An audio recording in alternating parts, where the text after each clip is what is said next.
अच्छा, कभी सोचा है कि दुनिया का जो 7वां सबसे बड़ा देश है, वो असल में कितना विशाल है?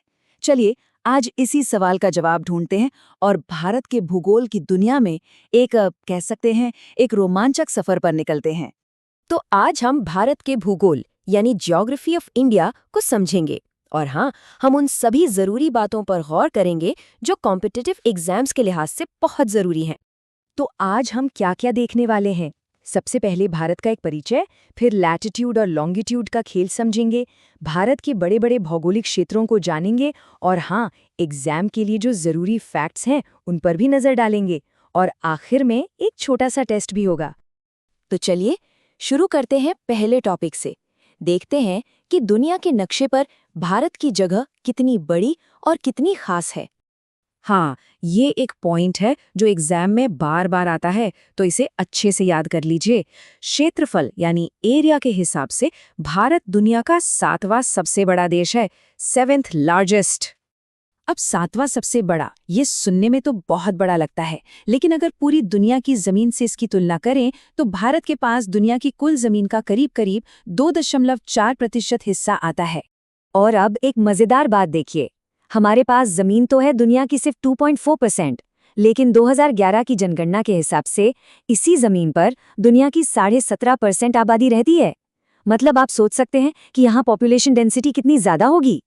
ठीक है, तो ये तो हुई साइज की बात। अब आगे बढ़ते हैं और ये समझते हैं कि ग्लोब पर जो ये लाइंस बनी होती हैं, जिन्हें हम लैटिट्यूड और लॉन्गिट्यूड कहते हैं, वो भारत की लोकेशन को कैसे डिफाइन करती हैं। ये जो नंबर आप देख रहे हैं, 8 डिग्री 4 मिनट नॉर्थ से लेकर 37 डिग्री 6 मिनट नॉर्थ लैटिट्यूड और 68 डिग्री 7 मिनट ईस्ट से 97 डिग्री 25 मिनट ईस्ट लॉन्गिट्यूड, ये असल में भारत का पता है। इन्हीं कोऑर्डिनेट्स के बीच पूरा भारत बसा हुआ है। अब इन्हीं लैटिट्यूड लाइंस में से एक लाइन बहुत ही खास है। ये है 23 डिग्री 30 मिनट्स नॉर्थ लैटिट्यूड, जिसे हम ट्रॉपिक ऑफ कैंसर या कर्क रेखा भी कहते हैं।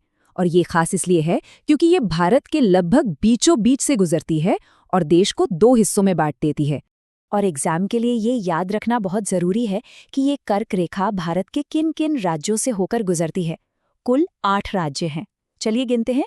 गुजरात, राजस्थान, मध्य प्रदेश, छत्तीसगढ़, झारखंड, पश्चिम बंगाल, त्रिपुरा और मिजोरम। ये 8 नाम जरूर याद रखिएगा। अब एक सवाल उठता है कि पूरे देश में घड़ियां एक ही टाइम कैसे दिखाती हैं। इसके लिए हमने 82 डिग्री 30 मिनट ईस्ट लॉन्गिट्यूड को अपना इंडियन स्टैंडर्ड टाइम यानी IST मान लिया है। ये लाइन प्रयागराज के पास से गुजरती है और इसी के आधार पर पूरे देश का समय तय होता है। और लॉन्गिट्यूड का असर देखिए, भारत का सबसे पश्चिमी छोर गुजरात में लगभग 68 डिग्री ईस्ट पर है और सबसे पूर्वी छोर अरुणाचल प्रदेश में लगभग 97 डिग्री ईस्ट पर। इसी फैलाव की वजह से जब अरुणाचल प्रदेश में सूरज उग चुका होता है, उसके करीब करीब 2 घंटे बाद गुजरात में सूरज उगता है ना कमाल की बात। तो अब तक हमने भारत की लोकेशन और साइज को समझा।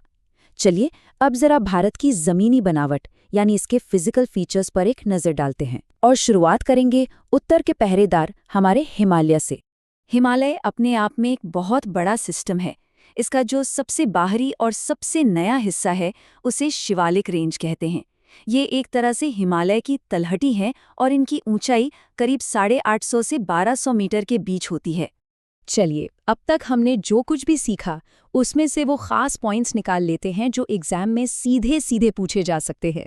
एक तरह से ये हमारा मस्ट नो पॉइंटर्स सेक्शन है। यहाँ एक बहुत ज़रूरी बात है जिसमें अक्सर लोग कंफ्यूज हो जाते हैं।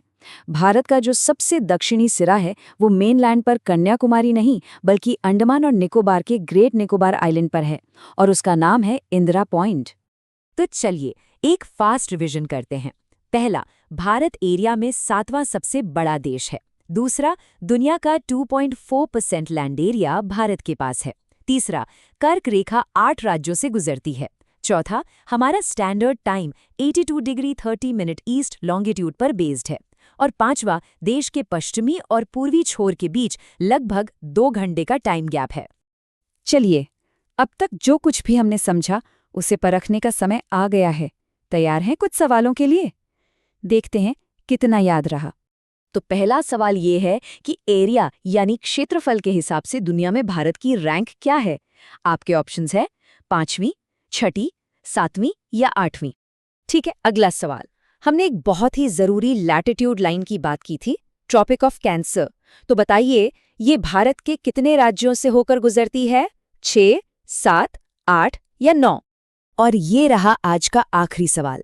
भारत के सबसे दक्षिणी बिंदु यानी सदर्न मोस्ट पॉइंट का ऑफिशियल नाम क्या है? क्या वो कन्याकुमारी है, इंदिरा पॉइंट है, रामेश्वरम है या फिर धनुषकोडी?